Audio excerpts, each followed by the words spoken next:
So, ayun guys, simulan na natin ang ating pagluluto. Natin ang apoy,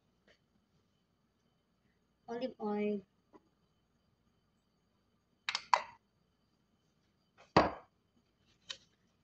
butter,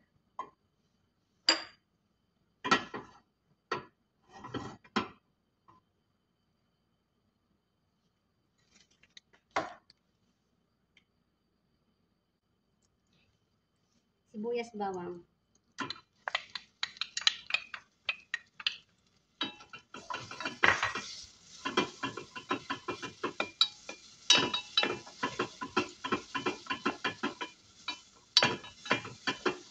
isa lang natin ang sibuyas, bawang.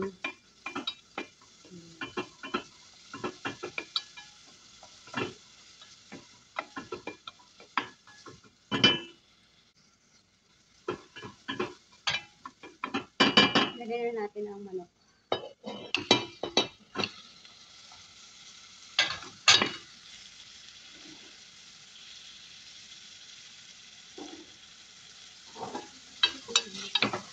Yan. Lagyan natin ang ating manok. Ilagay tayo ng asin. Paminta. Arabic spices. Turmeric. And paprika.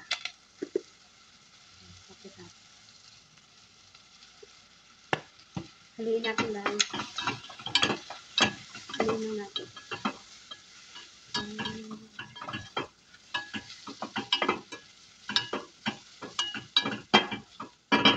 At isunod na natin itong kamatis.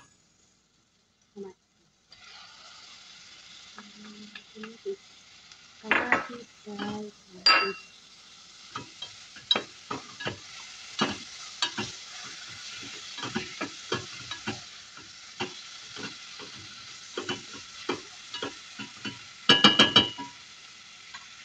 Takpan na muna natin ito.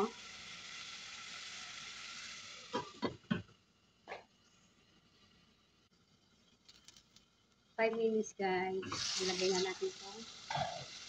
Tomato paste.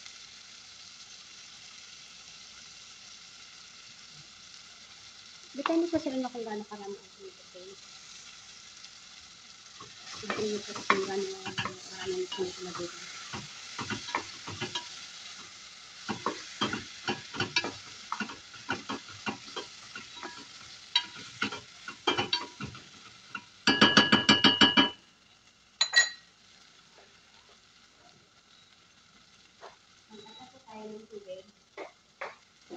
Hot water.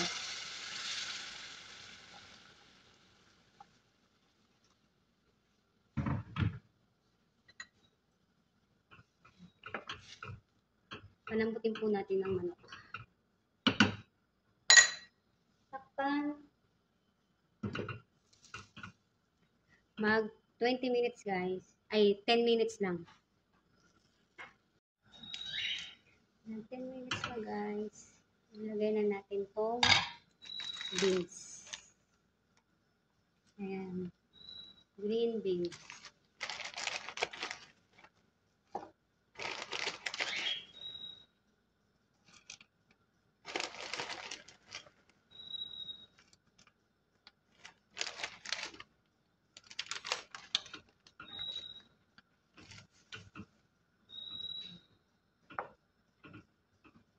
Madali lang mga maluto itong green beans.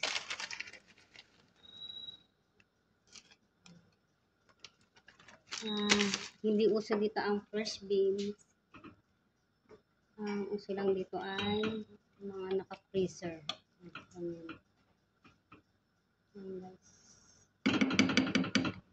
Ay, dagdagan pa natin. Bako lang sa amin.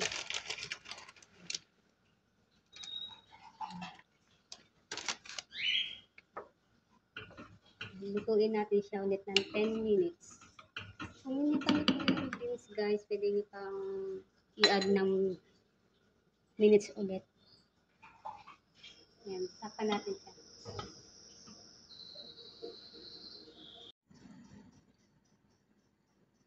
Ayan guys, lumagpas na tayo sa 10 minutes guys. So, nagdagdag ako ng ilang minuto kasi hindi pa dito yung pasuliya. Ayan. Dagdag na lang tayo ng 5 minutes. Ayan.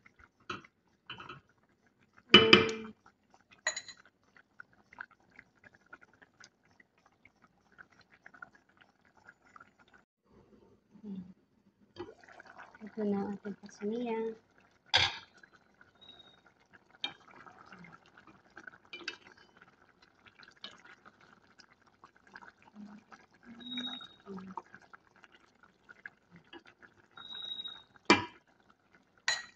Ito yan guys. Ayan natin sa ihain naman.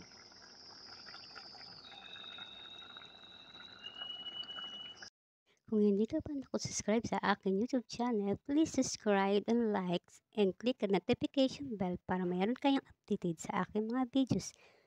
Thank you! Ganito naman ang gagawin natin sa ating kanin. Rosharia. Mag-rosharia naman tayo guys. Ito ang tinatawag na lang semen. Ito tayo ng semen. Huwag masyadong madami yung semen.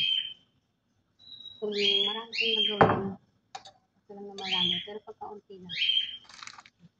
Ito ang tinatawag nilang shaharia guys. Ito ang shaharia. Noodles na maliliit.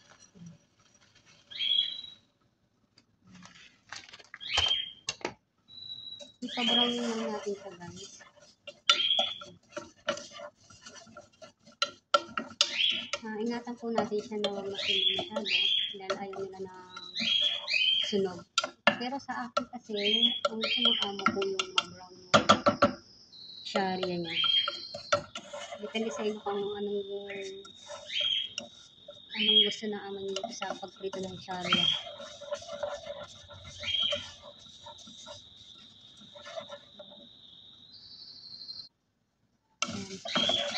Medyo nagbabrown na siya guys. Hello guys. Ayan. Nabrown natin. Depende po sa inyo kung anong klaseng prito yung gusto na amo. Kasi sa akin gusto niya mga ganitong ma-brown ang noodles niya. Sharia. Tapos ito okay na yan. Ma-brown na guys. Ayan. Ma-brown na. Ilagay na natin itong kanin. Hulat natin sa kanin.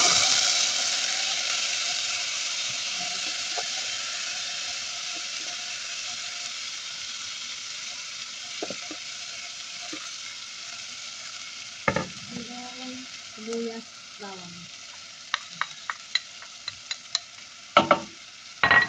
Hindi ko mawala ang asin, yan, pagkalata, ang paminta,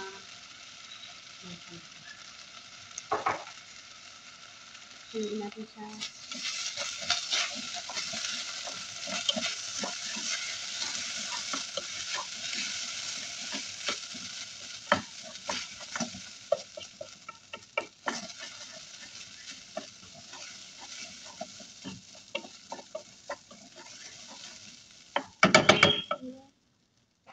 mainit na tubig. Para magkakain ng kayo.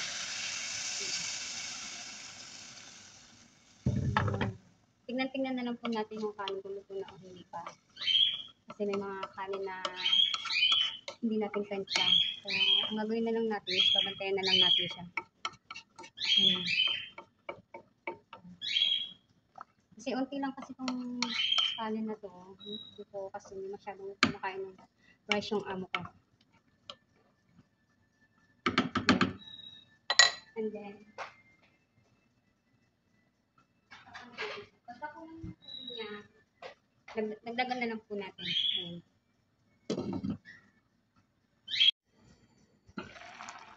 Ito na kanin natin. Maubos na yung sabaw niya. Medyo okay na yung rice niya. Ayan. I-in na po natin siya. Hinaan po natin ang apoy.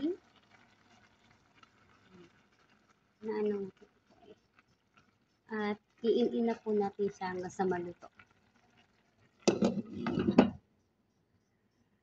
Ayan na guys. Ito na yung kanin natin. Minsan na kayo sa camera ko ang pangit. Ayan. Patay na po natin siya. Patay na po natin siyang i-reserve.